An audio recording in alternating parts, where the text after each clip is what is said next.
संतों भक्तों को मेरा प्रणाम। आज मैं आपको संत श्री जलाराम जी महाराज के जीवन के बारे में बताना चाह रहा हूँ। उनका जन्म गुजरात के राजकोट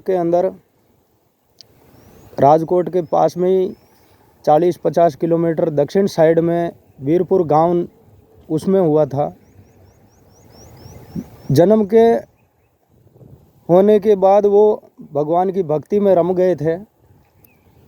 सबसे पहले भगवान को भोजन कराना, उसके बाद खुद भोजन करना और संतों को प्रसाद बांटना। और उनके पिताजी के किराना की दुकान थी, उनके किराने की दुकान के ऊपर बैठा करते थे। जो कोई उनके दुकान के ऊपर सामान लेने आता था वो उनको ऐसे ही सामान दे दिया करते थे। ऐसे करते करते धीरे धीरे वो समझदार हो गए और उनको पिताजी को पता लग गया कि ये किराना का सामान ऐसे ही संतों भक्तों में बांटता रहता है। तो इनके पिताजी ने सोचा है कि क्यों नहीं इसका ब्याह किसी समय कर दिया जाए। तो उनके ब्याह कर दिया गया। एक पतिव्रता नारी से उनका ब्याह हुआ। धीरे धीरे उनके परिवार का पालन पोषण करने के लिए उनको मजदूरी करना पड़ा। दिन भर मजदूरी करते और संतों भक्तों की सेवा करते और भगवान को भोग लगाते। लेकिन उनका यही रूटीन था कि पहले भगवान का भोजन कर लगाना, फिर बाद में संतों को जिमाना और आखिरी में पति पत्नी दोनों भोजन करते थे। ऐसे करते करते संतों की भीड़ लगने लग गई और उनके साथ देने के लिए कुछ और संत भी आने लगे। तो उनसे लेने में मना किया उन्होंने कि भाई कि मैं अकेला ही मजदूरी करूंगा और अकेला ही संतों को जिमाऊंगा। लेकिन एक दिन भगवान ने आकर के कहा कि ये जो संत देना चाह रहे हैं ये मेरा ही प्रसाद है, आप ले लिया करो और संतों को भोजन करा दिया करो। ऐसे ही फिर बाद में धीरे धीरे उनके रूटीन चलता रहा। भोजन कराते कराते एक दिन खुद भगवान को ऐसा लगा है कि क्यों न जलाराम जी के वहाँ जाकर के खुद मैं भी उनकी परीक्षा लूँ।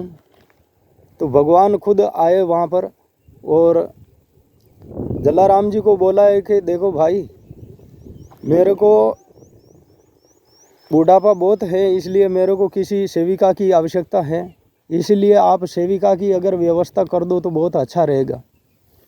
तो उन्होंने बताया कि सेविका मैं कहाँ ढूंढने जाऊंगा, और आप एक काम करो, मेरे घर में घरवाली है उसी को लेके जाओ। ये जब तक आपकी इच्छा हो तब तक आपकी सेवा करेगी और आपके साथ ही रहेगी। ये भगवान को मंजूर हो गया। भगवान लेके चले गए। फिर लेकिन भगवान दुविधा में पड़ गए कि अभी इनको ले जाने का, उनकी पत्नी को ले जाने का समय नहीं हुआ, लेकिन उनको लेके जाए तो जाए कहाँ। अगर बैकुंठ ले जाए तो उनका समय नहीं हुआ। तो भगवान जंगल में ले जा करके एक तालाब के किनारे उनको बिठा दिया और भगवान ने माला, झोली और एक डंडा ये पकड़ाया और बोला है कि मैं स्नान ध्यान करके आता हूँ, इतने तक आप यहीं ठहरना। तो रात की 12-1 बजे तक वो वापस लौट के नहीं आए। तो भगवान बैकुंठ से उन्होंने सोचा है कि क्यों न मैं जलाराम को बता दूं कि उनकी पत्नी वहाँ पर मेरा इंतज़ार कर रही है, जो आप जा कर के ले आओ।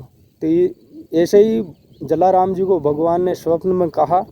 फिर बाद में जलाराम जी उनकी पत्नी के पास गए जंगल में, फिर उनको साथ में लेके आए और उनकी पत्नी को बताया कि मेरे को भगवान ने सपने में कहा कि जो मैं आपके घरवाली को लेके गया वो कोई संत नहीं था, मैं खुद ईश्वर हूँ, मैं लेके गया था। और ये झोली, माला और डंडा है, इसकी आप पूजा करना। जब तक आपकी संतानें, आपका वंशज चलता रहेगा, जब तक आपकी मतलब इस सेवा में कोई कमी नहीं आएगी। इसी तरह वापस आए घर पर। फिर वहाँ पर एक राजा था, उन्होंने जलाराम जी की सेवा की तो उनकी इच्छा पूरी हुई। ऐसे ही करते करते धीरे धीरे लोगों में विश्वास बढ़ा और उनकी मनोकामना पूरी होने लगी। फिर बाद में गांव में कोई न कोई ऐसे मजाक बनाने वाले रहते हैं। एक आदमी था कि जलाराम, आप इतने भक्तों संतों की सेवा करते हो तो आप सीधे बैकुंठ जाओगे, एक दिन मेरे को भी आपके साथ लेके चलना। तो जलाराम जी मुस्कुरा देते और बोलते कि हाँ ऐसा ही होगा। तो एक दिन काफ़ी समय निकल जाने के बाद वो आदमी वीरपुर के अंदर जाने के लिए 3-4 किलोमीटर दूर से आ रहा था और वीरपुर से जलाराम जी बैलगाड़ी जो करके उसमें बैठ करके जा रहे थे। तो वो आदमी रास्ते में मिला। तो जलाराम जी ने बोला है कि आज मैं बैकुंठ जा रहा हूँ, चल भाई मेरे इस विमान के अंदर बैठ जा। तो वो आदमी का समय नहीं हुआ था तो उसको बैलगाड़ी दिख रही थी और जलाराम जी विमान के अंदर बैठे थे। जब वो आदमी मजाक में हंसने लगा है कि आज तू भी मजाक करने लग गया मेरे से, ऐसे करते जलाराम जी आगे निकल गए और वो आदमी वीरपुर के अंदर आया। तो जलाराम जी के घर पर देखा है तो जलाराम जी का शरीर लोग बाग इकट्ठे हो रखे हैं, फूल माला चढ़ा रहे हैं और समाधि की तैयारी कर रहे थे। फिर बाद में उन्होंने बताया कि मेरे से गलती हो गई, मेरे पापों के कारण मेरे को बैलगाड़ी दिख रही थी, लेकिन आप मेरे को बैकुंठ ले जाने के लिए, से शरीर बैकुंठ ले जाने के लिए तैयार थे। फिर बाद में वो आदमी जलाराम जी का बहुत बड़ा भक्त हुआ और उनका नाम आज भी चलता है। आपकी कृपा से हमारे को भी वहाँ जाने का मौका मिला और वहाँ हम भी जा कर के दर्शन करके आए। और आज भी लाखों भक्तों संतों चाहे कितने भी पधार जाओ वहाँ पर, किसी को भूखा प्यासा रहने की कोई चिंता नहीं है। ये सेवा ध्यान सब कुछ चलता रहता है। इसी में मैं आपको प्रणाम करके विदा लेता हूँ।